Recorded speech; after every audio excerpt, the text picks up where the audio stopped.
네, 제가 우리 교회 온 지 3년이 되었는데 주일날 이렇게 강단에 선 거는 두 번째입니다. 수요일하고 좀 다르네요. 마스크 벗고 하겠습니다. 네, 주일이 확실히 부담스럽습니다. 네. 네, 제가 사여전도의 헌신 예배 말씀을 준비하면서 부담이 좀 많이 되었습니다. 연령대를 보니까 만으로 58세에서 64세에 해당되시는 우리 사여전도 회원 여러분들에게 과연 제가 무엇이간데 어떤 말씀을 드려야 할지 고민이 되었습니다. 그래서 제가 가까운 60대 아시는 분에게 전화를 걸어서 물어보았습니다. 60대가 되면 뭐가 제일 좋습니까? 하고 물었더니 아무래도 자녀를 다 양육하고 공부시키고 그 책임과 의무감에서 벗어나서 좋다고 했습니다. 그리고 경제적으로나 시간적으로나 여유가 좀 생기고 또 여기저기 좀 아프기는 하지만 그래도 적당히 건강해서 지금이 좀 제일 편안하고 좋은 시기인 것 같다, 이렇게 말씀하셨습니다. 그러면 제가 또 물었습니다. 60대가 되면 과연 무슨 생각을 하십니까? 그렇게 물었더니 옛날에는 가족들 생각, 남편 생각, 자녀들 생각을 많이 했지만 이제는 오롯이 자기를 돌아보게 된다고 합니다. 그래서 그동안 만나지 못했던 친구들도 생각이 나고 또 부부가 남편이 또 이제 퇴직을 하고 있기 때문에 같이 어떤 취미 생활을 하게 될 것인지 같이 공유할 수 있는 취미에 대해서도 생각을 해보게 된다고 합니다. 일반적으로 60대면 다 똑같이 이렇게 생각을 하지 않을까 생각이 되어지는데 우리 신앙 안에서 살아가시는 우리 사여전도의 회원님들은 어떤 생각을 하는지 저는 잘 모르겠습니다. 그래서 오늘 말씀을 통해서 좀 생각해 보셨으면 합니다. 저는 고민이 되었잖아요. 기도했습니다. 하나님, 사여전도 회원님께 어떤 말씀을 드릴까요? 했는데 언뜻 한 인물이 탁 떠오르는데 엘리야가 떠올랐습니다. 엘리야는 이스라엘 사람들이 참 좋아하는 선지자입니다. 엘리야는 참 유명하고 그렇게 뛰어난 선지자였지만 성경은 기록하지를 않았지요. 그렇지만 이스라엘 사람들은 엘리야를 아주 위대한 선지자로 기억하고 있습니다. 엘리야가 활동하던 시기는 우리가 잘 알고 있는 대로 아합 왕, 북이스라엘 아합 왕이 다스릴 때 그의 아내가 아합 왕보다 더 유명하지요. 이세벨. 그 여자는 시돈이라는 나라 엣바알의 딸입니다. 이 이세벨과 결혼을 하면서 북이스라엘이 멸망의 길로 들어가게 되는데 이 이세벨로 인해서 북이스라엘이 우상의 나라, 우상의 극치를 만들어 놓았습니다. 결혼을 잘못한 것이지요. 엘리야는 이스라엘 나라 전체가 우상 숭배에 빠져 있을 때 홀로 우뚝 서서 하나님이 온 세상의 창조주이시며 하나님만이 참신이라는 것을 선포하는 예언자였습니다. 그런데 이처럼 위대한 선지자 엘리야가 오늘 읽은 본문에서는 어디에 있냐면 캄캄한 동굴 가운데 들어가 있습니다. 엘리야가 이렇게 동굴에 들어가기 전에 큰 사건이 하나 있었습니다.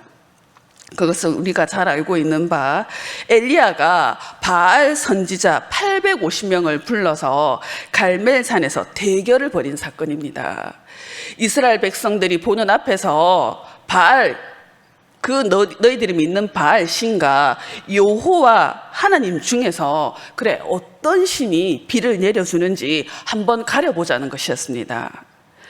그래서 엘리야는 그 자리에서 여호와 하나님이 참신이라는 것을 밝혀내었습니다. 아합 왕은 이 모든 사건을 보았죠. 그리고는 곧장 이세벨에게 달려갑니다. 그래서 이세벨에게 모든 일어난 일을 알려주죠. 그런데 아합 왕이 그 모든 사건을 봤습니다. 그러면 이세벨에게 가서 뭘 알려줘야 되겠습니까? 하나님이 참 하나님이다, 참 신이다. 그거를 먼저 알려주어야 하잖아요. 그런데 본문을 유심히 살펴보면 이 아합 왕은 여호와 하나님이 어떤 분인지, 그분이 어떤 일을 하셨는지를 알려주는 것이 아니라 엘리야가 바알 선지자를 어떻게 죽였는지 거기에 초점을 두고 그 상황을 부각시키면서 말했던 그 뉘앙스가 나옵니다. 그러니까 당시 왕이었던 이 아합 왕보다 더 실세가 있었던 이세벨, 그 여인은 그 말을 듣자마자 엘리야를 죽이겠다고 합니다.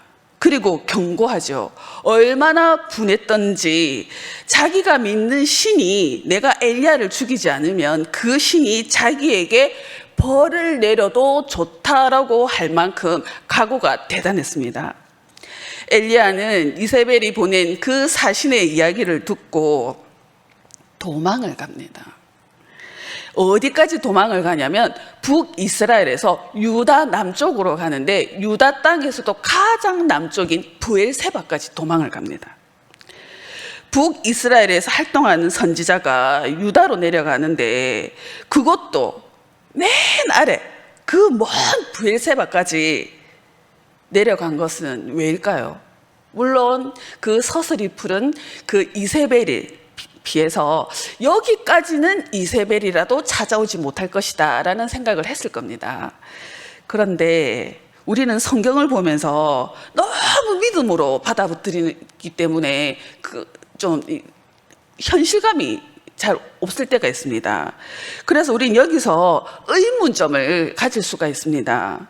왜냐하면 얼마 전까지만 해도 이 엘리야가 갈멜산에 그 이스라엘 백성들 다 올라오라고 하고 바알 선지자 850명을 불러서 멋지게 대결을 했잖아요. 그래서 하나님이 참 신이라는 것을 밝혀내었는데 그렇게 용기가 백배했던 엘리야가 이세벨이 반드시 내가 널 죽이겠다, 이 경고 한마디에 유다 땅, 그것도 브엘세바까지 도망을 간다는 것이 좀 이해가 되지 않는 것입니다. 왜냐하면 그 전에 아합과 이 이세벨은 이스라엘이 비가 내리지 않는 것은 엘리야가 그 말했던 그 예언 때문이라고 생각을 하고 엘리야를 찾기 위해서 온 족속, 온 나라를 찾아다니면서 그 엘리야를 찾았던 것입니다. 그리고 엘리야를 찾다 못해 하나님을 믿는 선지자들을 죽이기까지 했다는 말입니다. 그러한 살벌한 상황 가운데서도 엘리야는 붙잡히면 죽을 수 있었지만 그때는 아합 왕 앞에 떡하니 나타나서 용감하게 우리 대결 한번 해보자 했던 엘리야였습니다. 그런 사람이 그래 내가 널 죽이고 말겠다 했던 이 이세벨의 말 한마디 때문에 유다 땅으로 도망을 간다는 게 저는 의문이 든다는 것입니다. 엘리야 정말 이세벨이 무서워서 도망갔을까요? 19장 3, 4절을 보면 엘리야는 혼자만 간 것이 아니라 사한을 데리고 갔습니다. 그 사한을 데리고 가서는 브엘세바에 도착해서 사한을 둡니다. 그리고 자기는 강야에 들어가서 하루쯤 더 들어가요. 더 들어가서 어디 가냐면 로뎀 나무 아래 이제 지쳐서 너무 많이 걷고 또 배도 고프잖아요. 그 아래 지쳐서 하나님께 기도합니다. 기도하기를 여호와여 넉넉하오니 지금 내 생명을 거두시옵소서. 나는 내 조상들보다 낫지 못합니다 라고 기도하고 있습니다. 이 기도를 봤을 때는 지금 엘리야의 지금 상황이 크게 낙심한 것으로 보입니다. 여러분들도 낙심할 때가 있지 않습니까? 낙심을 하게 되면 언제 낙심을 하게 됩니까? 아무래도 자녀를 키우시면 자녀가 내 바람대로 잘 되지 않을 때 낙심이 됩니다. 그리고 또 내가 너무나 찰떡같이 믿었던 사람이었는데 배신을 당하면 낙심을 하게 되죠. 때론 우리는 하나님께도 낙심할 때가 있습니다.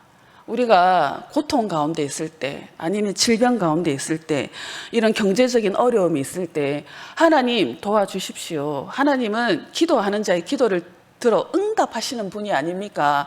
이렇게 기도를 끊임없이 했는데 응답이 되지 않을 때 우리는 크게 낙심하고 굴을 파고 들어갑니다. 그럴 때 있지 않습니까? 엘리야는 생각을 했을 겁니다. 엘리야의 생각을 제가 지금 한번 대신 생각을 해보는 겁니다. 바알 선지자 내가 어떻게 죽였나? 이스라엘 온 백성이 지켜보는 가운데 내가 여호와의 이름을 걸고 바알 선지자들과 겨뤄서 내가 이겼지 않나? 이스라엘 백성들은 그동안 바알에게 속았던 것에 분노해서 그 자리에서 나와 함께 바알 선지자 850명을 모조리 함께 죽이지 않았나? 바알이 얼마나 무력한 신인지 온 백성 앞에 명명백백하게 드러났다. 그렇다면 달라져야 하는 거 아닌가? 아합 왕이 바알 숭배하는 데서 다시 돌이켜서 하나님께로 돌아오든지, 아니면 그 악한 이세벨을 내쫓든지, 아니면 이스라엘 백성들이 회개하는 움직임이라도 일어나든지 뭔가 북이스라엘에 변화가 있어야 되는 것이 아닌가. 근데 이게 뭔가 아무 일도 일어나지 않잖아. 엘리야가 이렇게 생각하지 않았을까요? 그런데 오히려 이세벨이 더 살기가 등등해가지고 자신을 죽이겠다고 이렇게 벼르고 있는 상황에 엘리야는 방향성을 잃어버린 겁니다. 자신의 생각과는 전혀 다르게 전개되는 이 현실을 엘리야는 피하는 거죠. 그래서 도망을 가는 겁니다. 그래서 하나님께 기도하기를 오히려 내가 죽는 것이 낫습니다. 크게 낙심하는 엘리야의 모습입니다. 엘리야는 그리고 하나님께 또 뭐라고 얘기하냐면 내 조상들보다 낫지 못합니다. 자신을 아주 폄하하고 있습니다.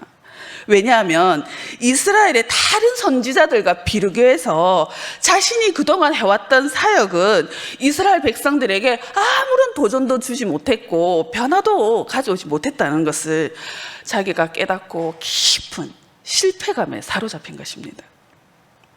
엘리야는 유다의 끝 브엘세바로 도망감으로써 하나님으로부터 받은 그 소명을 포기한 것입니다. 여러분은 엘리야처럼 그 소명을 포기하고 싶을 때가 없었습니까? 교회에서 누구보다 열심히 일을 했는데 막상 교인들은 알아주지 않고 인정받지 못하다고 생각이 될 때는 속으로는 참 낙심됩니다. 그리고 교인들에게 섭섭합니다. 그리고는 그 섭섭함이 깊어지면 그래, 나는 여기까지 하면 됐다. 그만하자. 그만 내려놓자. 이런 마음까지 사실은 드는 게 그럴 수 있다고 생각합니다. 여러분들은 그렇게 생각한 적이 없는지 모르겠습니다. 사실 사역자들도 사역을 하다 보면 이러한 실패감이 찾아올 때가 있습니다. 이전에 제가 하나의 저의 예를 들면 저는 이전에 유치부를 사역했던 적이 있습니다. 유치부를 사역할 때 교회에 보니까 다문화 가정이 있는 거예요. 다문화 가정이 딱 2가정이 있었는데 보니까 그 가정에 유치부 어린이가 있는 겁니다. 그래서 제가 목사님께 말씀드렸습니다. 목사님, 제가 교인들을 신방하는 위치는 아닌데 제가 유치부 아이들을 신방하기 위해서 제가 한번 신방을 하려고 합니다. 그랬더니 목사님이 그 신방은 좋은데 다문화 가정은 좀 어려울 건데 이렇게 말씀하셨어요. 그래도 한번 가보겠습니다 해서 제가 신방을 갔습니다. 2가정인데 한 분은 중국에서 오셔서 결혼하신 분이고 한 분은 베트남 여성이었어요. 2분 다 참 젊은 소녀 같은 분이었는데 중국에서 오신 분은 결혼한 지가 좀 돼서 한국말도 잘 하시는데 이 베트남에서 오신 분은 얼마 되지 않아서 우리말을 잘 서툰 거예요. 그리고 우리나라 그 문화가 아직 익숙치가 않아서 집에만 있는 형편이었습니다. 그래서 저는 그 두 분을 우리 교회 인도하고 또 유치부에 등록을 시켜서 제가 각별히 살펴드렸는데, 특히 베트남 엄마는 얼마 되지 않았기 때문에 제가 한국 생활에 이제 적응할 수 있도록 제가 정말 많이 힘써 도와드려야 되겠다 하고 도와드렸습니다. 그래서 하루는 은행에 통장을 만들고 싶다 해서 같이 은행에 가서 통장도 만들어 드리고, 동사무소에 가고 싶다 하면 동사무소에 가서 상황을 얘기를 하고, 또 그 공무원들에게 해결을 또 받게 하고, 또 나중에는 이사하고 싶다고 했을 때, 집을 알아본다고 했을 때 같이 또 집을 알아보러 다니기도 하고, 이사하는 것도 보고, 이렇게 해서 평소에 그분이 전화를 오면 두말하지 않고 따라 나가서 도와드리고, 이렇게 최선을 다해서 그분이 신앙을 얻도록, 그들이 믿는 불교를 버리고 오직 하나님만 믿도록 애쓰며 기도했습니다. 그렇게 그분들은 2년 넘게 교회에 잘 출석했습니다. 그런데 어느 날 중국에서 오신 그분이 이사를 한다는 거예요. 그래서 이사를 가더라도 오시라고 했는데, 아무래도 이사를 가니까 띄엄띄엄 오시기 시작하시더니 교회 출석을 안 하게 되었습니다. 그리고 나머지 베트남 엄마 한 분이 남아 있었는데, 그분은 또 나중에는 가정의 일이 있어가지고 교회를 더 이상 다닐 수가 없게 되었다며 어느 날 톡으로, 전도사님 그동안 잘해줘서 고맙고 미안합니다, 이 문자 하나만 탁 남기고 교회를 떠났습니다. 갑자기 유치부에 4명이나 되는 아이가 쑥 빠져나갔습니다. 그러자 마음이 확 무너내리면서 허탈했습니다. 내가 2년 동안 어떻게 했는데, 이 한 영혼을 구원시키기 위해서 내가 동사무소도 그렇게 많이 다니고 그렇게 집도 알아보고 했는데, 나중에는 이런 생각이 들었습니다. 그래, 목사님도 다 경험이 있으니까 그랬겠지. 다문화 가정은 안 되는구나. 연산동 지역에 특히 다문화 가정이 많다고 내가 들었는데, 한때는 다문화 가정을 내가 많이 전도해야지 했던 그런 포부도 가졌었는데, 다문화 가정의 전도에 안 된다는 포기가 생기고 전도에 부정적인 생각이 제 가운데 확 들어왔습니다. 전도는 하나님이 명령하신 일이기에 우리가 합니다. 그리고 하나님이 기뻐하시는 일은 분명합니다. 우리가 사명을 붙들고 주를 위해서 정말 열심히 내어보지만 냉담한 사람들의 반응이 한 번, 두 번이 아니라 계속 반복이 되면, 그리고 또 열매가 없으면 이게 뭐지? 내 지금 뭐 하고 있지? 이런 생각이 좀 듭니다. 그래서 무력감에 빠져서 다른 사람도 안 하는데 뭐 굳이 내가 포기하고 싶어질 때가 있었던 게 사실입니다. 하나님은 사명을 잃고 캄캄한 동굴 속에 들어가 있는 엘리야를 찾으십니다. 9절에서 엘리야야, 네가 어찌하여 여기 있느냐?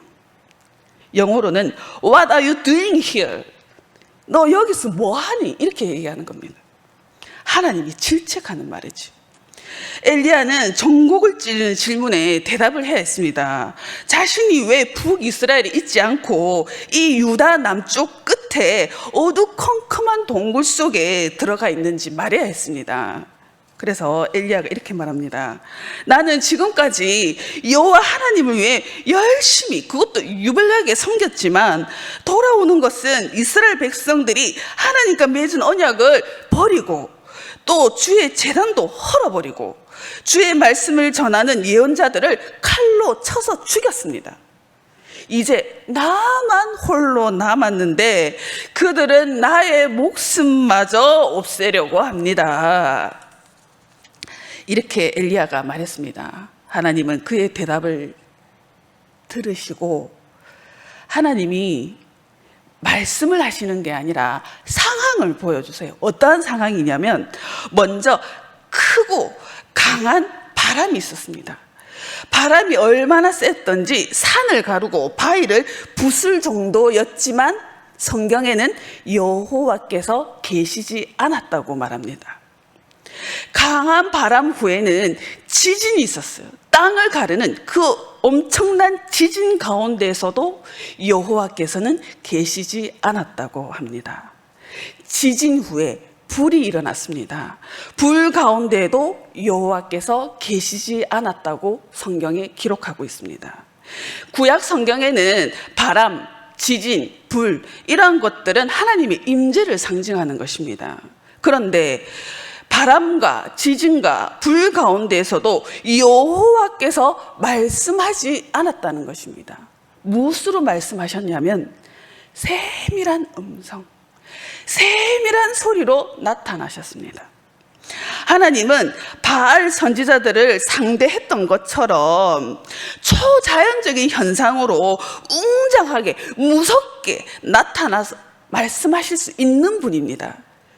그러나 하나님은 그런 방법이 아니라 세밀한 음성으로 엘리야에게 말씀하셨습니다. 엘리야에게 무엇을 가르쳐 주기 위해서 세밀한 음성으로 말씀하셨을까요? 단단하게 굳어진 사람의 마음을 변화시키는 것은 우리 눈에 확실하게 보이는 기적으로 되는 게 아니라는 것입니다. 이스라엘 백성들이 하나님을 섬기면서 왜 그토록 바알 숭배를 멈추지 않았을까요? 성경에는 온통 바알 숭배로 인해서 이스라엘 백성들이 죄를 짓는 것을 보게 됩니다. 그러면 여러분, 바알 신이 사실 있습니까? 본 적이 있습니까? 바알 신은 없잖아요. 그런데 왜 이스라엘 백성들은 끊임없이 이 바알을 버리지 못하고 숭배하는 것일까? 궁금한 적은 없었습니까? 사실 이스라엘 백성들이 바알을 숭배하는 것은 단순한 신이기도 하지만 경제 개념으로 이해를 할 필요가 있습니다. 이스라엘 그 나라는 농경사회였습니다. 농경사회에서 가장 중요한 것은 농사를 지어진 분들은 알겠지만 비잖아요, 비. 농경사회에서 비는 아주 중요한데 비가 내리지 않으면 농사를 망치죠. 농사를 망치면 가난하게 되고 굶게 되고 그러면 가족을 부양할 수가 없게 됩니다. 그러니까 이 바알 신은 비를 간장하는 신입니다. 비를 내린다고 생각했기 때문에 이 바알과 아세라가 같은 부부신입니다. 바알은 남자신, 아세라는 여자신. 이렇게 바알과 아세라가 이 부부신이 서로 사랑을 하면 흥분해서 비를 내린다고 사람들은 믿었다는 것입니다. 그래서 바알과 아세라의 그 제사를 드리고 난 이후에는 그 사제들이 온갖 음행을 벌이지 않습니까? 그러니까 이스라엘 사람들은 여호와 하나님을 믿습니다. 믿으면서도 이 농경사회에서 비를 주관하는 풍요를 가져다 주고 다산을 주는 이 신, 바알 신을 버리지 못하는 것입니다. 여호와 하나님도 섬겨야 되겠고 우리가 먹고 살기 위해서는 비를 내리는 이 바알 신도 중요하기 때문에 버리지 못하고 계속해서 이 바알 신을 움켜쥐고 있는 것입니다. 그래서 하나님과 바알을 함께 섬기는 혼합주의 신앙으로 살아갔던 것입니다. 하나님은 이것을 음행이라고 말씀하셨습니다. 이스라엘 백성은 갈멜산에서 바알 선지자와 여호와 하나님의 선지자들이 대결하는 것을 보았습니다. 그리고 여호와 하나님이 참신이라는 것도 똑똑히 보았습니다. 하지만 아무리 여호와 하나님이 참신이고 진실이고 사실이라고 해도 세상을 바꾸지를 못했습니다. 사람들은 인정하지를 않았습니다. 명백한 증거를 그들 눈으로 똑똑히 보았지만 이스라엘 백성들은 다시 바알 신에게로 돌아갔습니다. 우리는 이것을 볼 때 사람은 근본적으로 변화시키는데, 사람이 변화시키는 것은 놀라운 기적, 이적과 같은 것이 아니라는 것입니다. 기적은 사람을 놀라게 하고 정말 하나님인가 보다 할 수 있는 일시적인 경외심은 심어줄 수 있지만 사람을 근본적으로 변화시키지는 못하는 것입니다. 예수님이 3년 공생애를 한번 보겠습니다. 여러분들이 예수님과 같이 살았던 바로 옆에 예수님이 있다면 우리는 예수님 정말 잘 믿을 것 같지 않습니까? 예수님이 3년 공생애 동안 정말 많은 기적을 베푸셨지요. 죽은 사람을 살리고 오병이어를 통해서 5,000명을 먹이시고 수많은 병자들 고치시고 귀신 들린 사람들을 고통에서 벗어나게 하셨고, 그렇게 수많은 기적을 베푸셨습니다. 그 기적을 본 사람들 모두가 변화되었습니까? 기적을 통해 예수님을 믿었던 사람은 소수였습니다. 오히려 사람을 변화시킨 것은 예수님의 사역보다는 예수님이 승천하시고 난 이후에 예수님의 말씀을 통해서 더 많은 사람들이 예수님을 믿게 되었습니다. 예수님을 따르던 사도들이 오순절날 모여서 성령을 받고 그 성령이 임하는 그 사건 이후에 제자들이 담대하게 나가서 그 말씀을 선포했을 때 3,000명이나 하루에 예수께 돌아오는 역사가 일어났었고, 또 제자들이 각지 그 아시아직을 흩어져서 복음을 전했을 때 수많은 사람들이 예수님을 믿고 회심하고 돌아오는 역사가 있었던 것을 우리는 성경을 통해서 알게 됩니다. 하나님은 이러한 사실을 가르치기 위해서 바람이나 지진, 불 같은 기적이 아니라 세밀한 음성으로 엘리야에게 나타나셨습니다. 시편 51편 12절에 보면 주의 구원의 즐거움을 내게 회복시켜 주시고 자원하는 심령을 주사 나를 붙드소서. 베드로전서 1장 23절에는 너희가 거듭난 것은 썩어질 씨로 된 것이 아니요 썩지 아니할 씨로 된 것이니 살아있고 항상 있는 하나님의 말씀으로 되었느니라. 이렇게 말씀합니다. 저와 여러분을 새롭게 변화시키는 것은 살아있는 세밀한 하나님의 말씀을 들을 때, 하나님 앞에 나아갈 때 듣게 되는 것입니다. 그리고 하나님의 음성을 들을 때 하나님의 역사가 이루어지는 줄 믿습니다. 마지막으로 하나님은 주의 선지자들이 다 죽고 오직 나만 남았습니다 항변하는 엘리야에게 18절에서 이렇게 말씀하십니다. 내가 이스라엘 가운데 7,000명을 남기리니 다 바알에게 무릎을 꿇지 아니하고 다 바알에게 입맞추지 아니한 자니라. 이스라엘 백성들이 그 바알과 아사레와 같은 세상 가치관에 빠져 있을 때에 바알에 의지하지 않는 사람이, 엘리야는 몰랐지만 7,000명이나 하나님이 남겨두었다라는 사실입니다. 성경은 언제나 타락한 세상, 이러한 세상에 남은 자를 구별해 두는 것을 우리는 알게 됩니다. 노아 홍수로 세상이 멸망할 때에 하나님은 노아와 그의 8 식구를 남은 자가 되어서 하나님 나라를 이어가게 하셨습니다. 그러다 다시 세상이 죄로 물들어갈 때 하나님은 또다시 아브라함을 부르셨습니다. 아브라함이 있는 곳은 우상의 도시였습니다.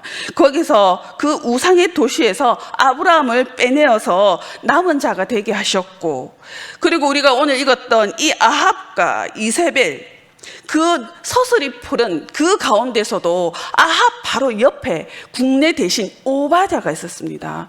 그 오바댜가 선지자 100명을 50명씩 나누어서 자기 사비를 털어서 동굴에 숨겨두고 떡과 물을 공급하며 숨겨두는 것을 보게 됩니다.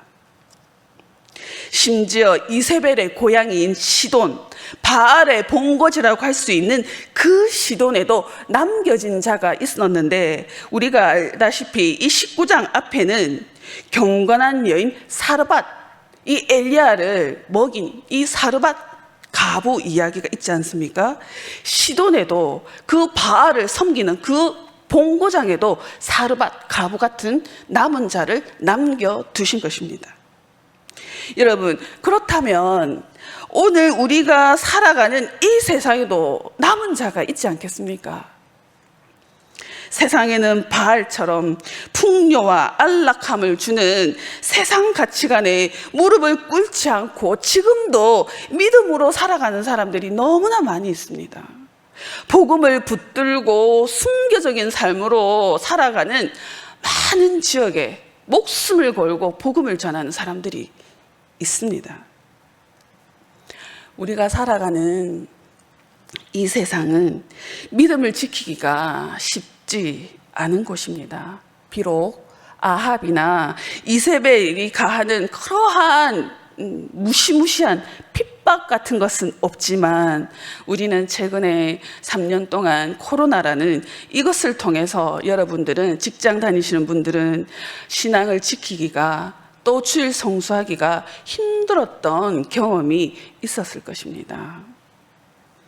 엘리야는 혼자만 사명을 감당하는 것처럼 나만 홀로 남았다고 하나님 앞에 말했지만, 하나님은 7,000명을 남겨두었던 것처럼 세계의 역사를 돌아볼 때에 하나님의 진노와 심판 중에도 언제나 남은 자는 있었습니다. 하나님의 나라는 이렇게 남은 자를 통해서 확장되어 가고 있고, 지금도 하나님은 이 남은 자를 통해서 역사하고 있는 것입니다. 저는 마지막으로 묻겠습니다. 사요전도의 회원님들은 남은 자입니까? 남은 자로 살기 위해서는 우리가 앞서 제가 서두에서 말씀드렸던 것처럼 세상 사람처럼 안락하게 취미생활 뭐 할까 그것만 생각하고 친구를 만나서 어떻게 한번 시간을 보내볼까, 이렇게 보낼 수는 없다고 생각합니다. 먼저는 나로 인해 믿음의 계보를 이어나가야 합니다. 그래야 우리가 남은 자가 될 수가 있습니다. 나만 되는 것이 아니라 나를 통해 나의 가족이 믿음의 계보 안에 들어와야 하고 나의 친지가 들어와야 하는 것입니다. 우리가 여기에 깨어있지 않으면 내 가족, 그 누군가가 그 믿음의 계보 안에 들어오지 못하는 것이 안타깝게 여기지 않는다면 우리는 각성해야 한다 생각합니다. 먼저 믿음의 계보를 이어나가야 하는 각오가 있어야 합니다. 신앙의 전수자가 되어야 합니다.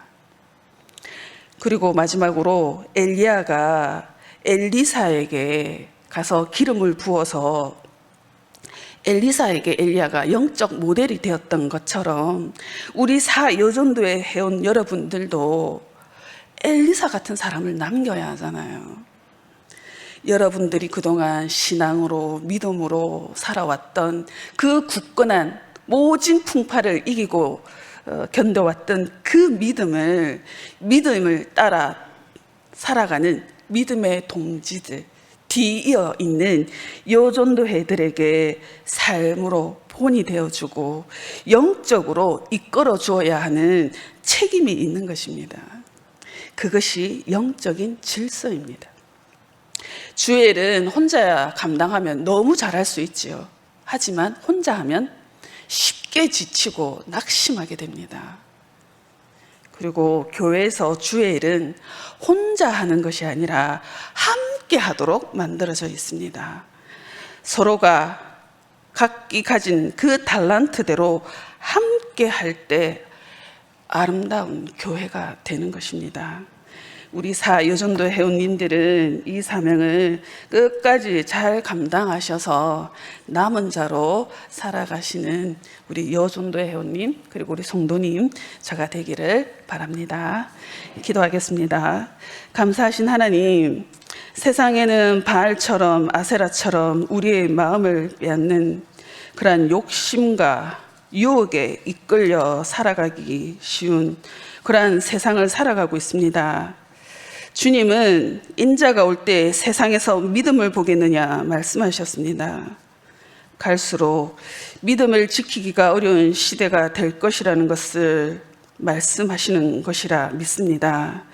우리는 이것을 기억하고 우리는 바알과 아세라의 무릎을 꿇지 않은 7천인 그들처럼 남은 자가 되어서 하나님 나라를 위해서 사명을 끝까지 잘 감당할 수 있도록 도와주옵소서. 예수님의 이름으로 기도드립니다. 아멘.